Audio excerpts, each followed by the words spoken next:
Good morning and welcome to my word for the day. I'm Lee Watson and I have a great word for you today. Hope you enjoy it. Hope you learn from it. Hope you practice it today and every day.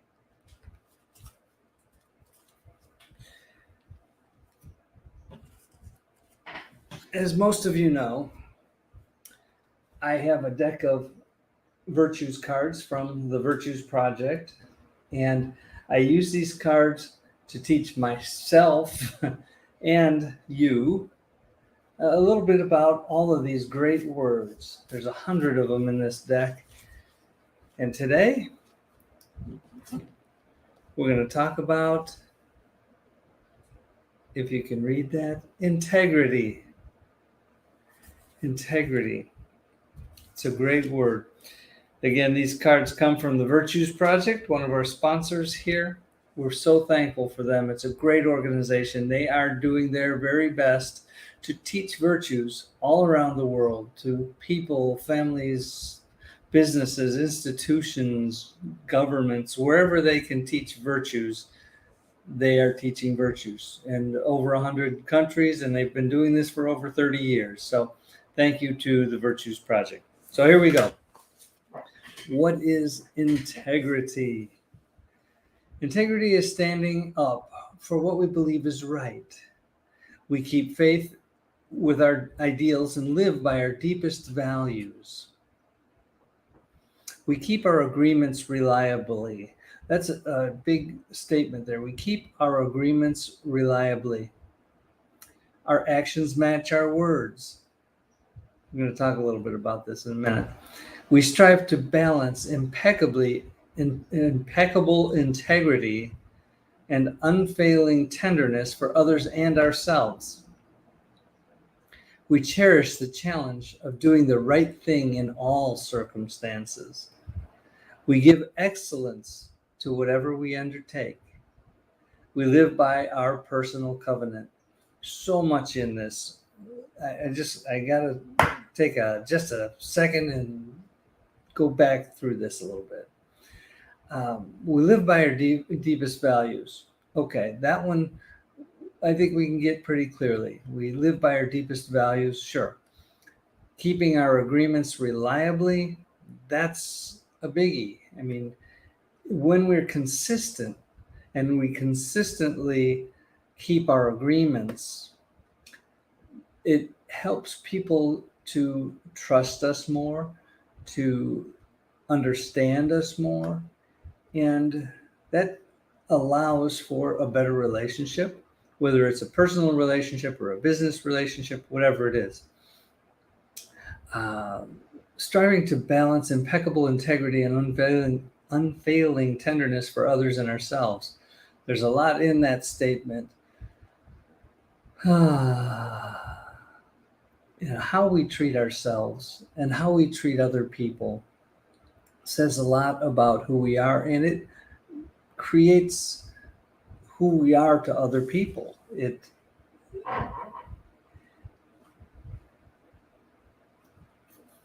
Most people, myself included, are quicker to judge others than we'd really like to be. It only takes seconds for us to judge another person based on what it is that they say, how they look, whatever the case is. Unfortunately, we're a little too quick to judge. And if we choose to live with impeccable integrity, what people will pick up on is going to be that kindness, that gentleness, that caring that you have for other people, and also that you care for yourself.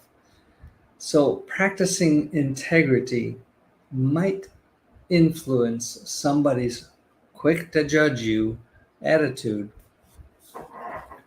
At least it's worth a shot, I think. Sometimes, I don't know if you've experienced this, but sometimes you can tell that someone just judged you in a way that you don't feel real good about.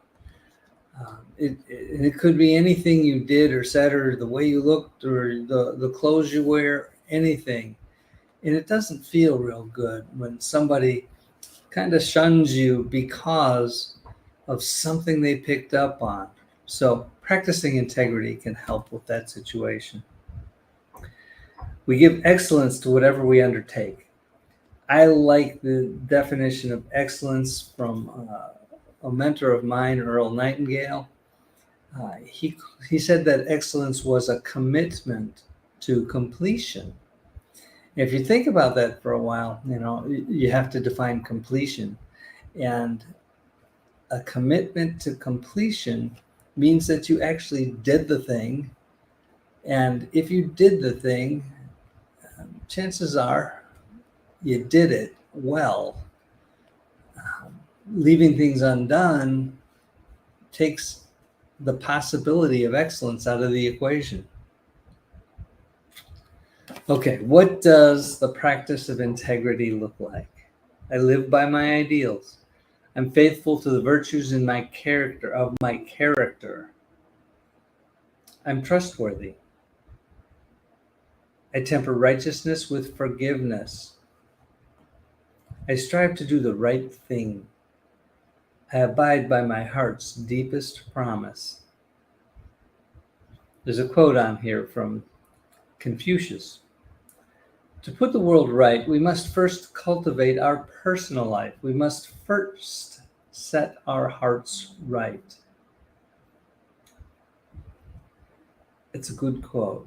To put the world right, we must first cultivate our personal life. We must first set our hearts right. Imagine if everyone in the world could get to the place where they're setting their hearts right. There's so much more good that could happen in the world. Thank you, Confucius. I'm thankful for the gift of integrity. It supports me to walk my talk. And it's really important that we walk our talk. Good stuff. Okay, I'm going to put a little comment in here just to say hi. All right. So the word today is integrity. It's a great word. It's worth checking into, spending a few minutes with, and carrying it with you all day long. At this point, I want to thank you, the viewers. Thank you for being here. Thank you for watching. Thank you for giving me the little thumbs up and hearts and sharing it with your friends and all that. I know that most people watch the replay because it's 9 o'clock in the morning on a weekday. And I hope you had a good weekend. I'm so sorry about the violence that happened over the weekend.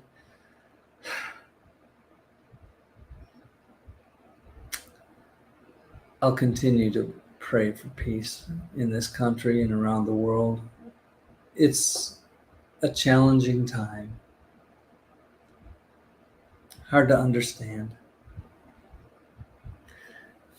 Well, do your best today to live with integrity, to walk your talk, and to be that person who is consistent every time someone sees you. They'll have the comfort in knowing that while you may at times change your mind, you're straightforward about what you believe and you stick with your values. And make sure that your values make sense and are good for the world, good for you, good for your family, good for God, good for whoever you might encounter, good for the trees, good for the oceans, all of that. We really can make a difference in this world, one person at a time, by living the virtues, by living with integrity. These things are doable, and I hope that you do them. Okay, so thank you to the sponsors. Thank you to our people who watch. I'd love to hear your thoughts or comments or even your complaints. Well, I'm not so excited about your complaints, but if you have a complaint, voice it anyway. I try to keep these shows to about 10 minutes, and I'm right there right now. So I'm not taking up too much of your time. I thank you. Thank you for being here. So go out in the world, do something nice for somebody else today, and a whole bunch of people. Do something really nice for a whole bunch of people if you have the resources to do that. I know that some of you do, and I appreciate you for that. Thank you. Today, be the light. Be that source of hope and love and peace and joy and caring and cooperation. Be that person who people want to spend time with. It's a beautiful day in Chicagoland. It's going to be kind of muggy today, I think, and we have rain coming for several days. But there's so much good work to be done, so many people that we can help. Please do your part. And I will see you very soon. Bye-bye.